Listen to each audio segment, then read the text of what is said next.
I've come to realize there's only 3 key skills you need to be a great marketer, and these skills don't require a formal qualification, a huge financial investment, or any sort of clever program. And I'm actually proof of that because I don't have a formal marketing qualification, but I've worked in marketing for large tech companies through to small startups, literally launching hundreds of campaigns, and I've won some awards along the way. In this video, I'm going to explain these 3 key skills and how you can start learning them today. We're going to cover storytelling, timing, and audience segmentation. That's it, video's over. Take my job. And what's great about these 3 skills is no matter what you want to market, whether it's a product you've created yourself or a campaign for $1 billion marketing company, or maybe you're trying to break into a marketing career, these 3 key skills will get you 90% of the way there. I know it sounds like a short list, but these 3 key skills are at the core of every successful marketing campaign ever created. Storytelling. Now, I'd like to explain how storytelling works by using one of the greatest examples of all time. GoPro, be a hero. This message is actually so simple, but so clever. When you hear be a hero, naturally your ears prick up and you go, hey, how do I be a hero? Who's a hero? What makes a hero? I want to be a hero. It's also the name of the camera itself as well, but that doesn't matter. It's the fact that they mention be a hero that makes you interested in the story. That's the story. Unknowingly, it speaks to you about adventure and excitement and all the things we kind of want out of life. And it works just as well, even if you have no idea who they are or what the camera is. Everybody, at some point, would like to be a hero. Some things to notice here is GoPro actually tells their story in as few words as possible, sometimes backed up with visuals, but often not. And more importantly, Be a Hero doesn't talk about the features and benefits of the camera, and it has many. It goes much deeper than this, to our desire to be a hero, to go on great adventures, and to seek excitement. The ability to tap into something deeper when you're telling your story is something that famous marketer Seth Godin talks about quite a bit in his book, This Is Marketing. He uses the example of a drill bit. Imagine you're a company selling drill bits. It's exciting, but it's not that exciting. But when you think about it, when someone buys a drill bit, they're not actually wanting to buy a drill bit. What they're wanting to do is to put a hole in their wall. But they're actually not really wanting to put a hole in the wall. They're actually wanting to put some screws in the wall. But they're actually not really wanting to put some screws in the wall. They're actually wanting to hang a shelf. But they're actually not wanting to hang a shelf. They're wanting somewhere to put their picture frames that hold their memories. So when someone's buying a drill bit, they're not buying a drill bit. They're actually buying access to put their memories somewhere where they can look at them and remember them.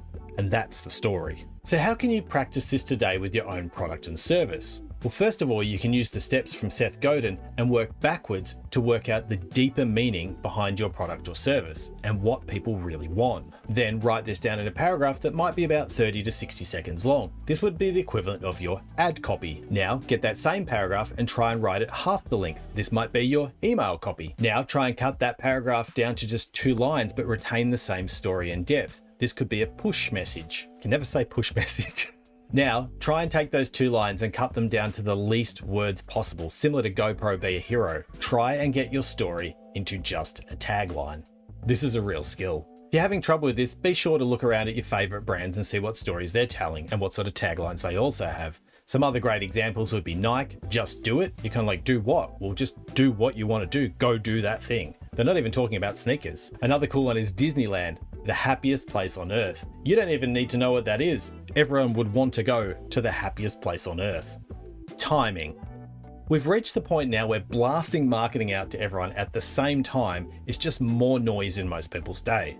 You've probably seen this yourself when you open up the promotions tab in your email client and you notice there's just hundreds of emails there and you don't even know where to start. Storytelling is still the #1 marketing skill, but telling people that story at the exact moment they need to hear it is even better.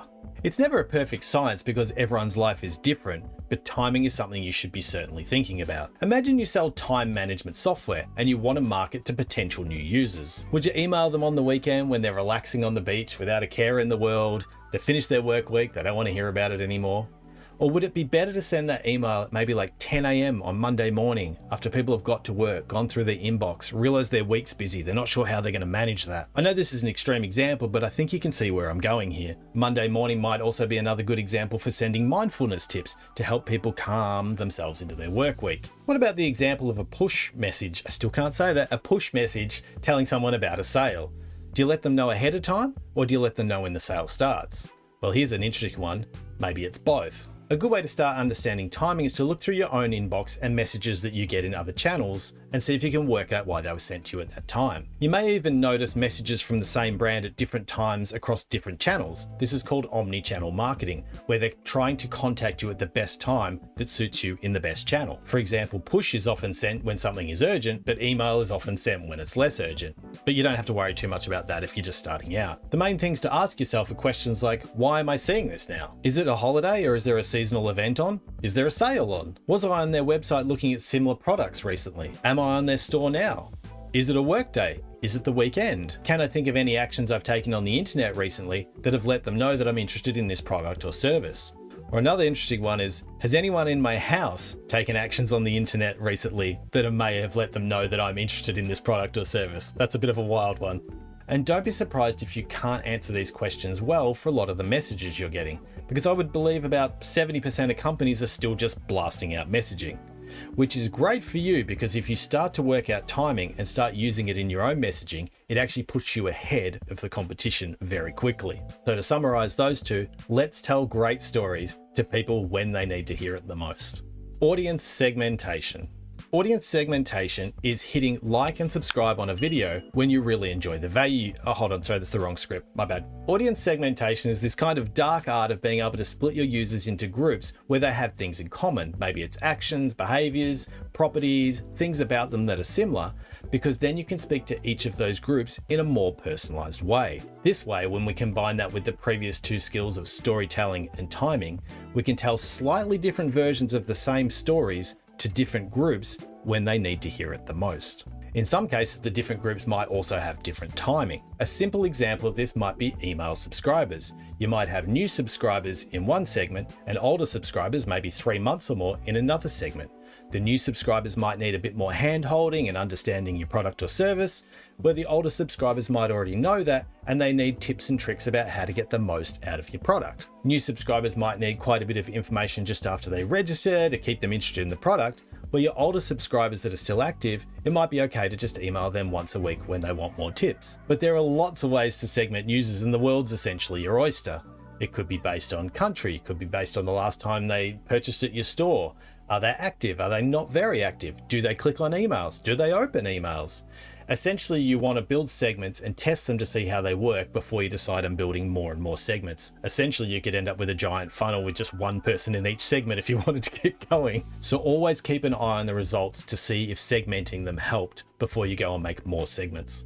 Personally, if you've never used segments before and you want to try using them, I would start with something simple like old and new subscribers for emails, for example. Be aware though, when you do create new segments, you may also be creating extra work for yourself because you might have to tell different stories to each of those segments or potentially at different times. Looking back at the example of time management software, maybe you would segment your users into sending one group an email on Monday at 10 AM because you want them to know about the product, but you might send existing users an email on Friday afternoon saying, I hope you had a good week using our product. As I've mentioned before, learning storytelling is still number one to be a great marketer, and timing would be number two. But once you've mastered those and you want to delve into segmentation, it's really the icing on the cake that takes someone from being a good marketer to a great marketer. So to summarize, be a great storyteller and practice doing that in the least words possible.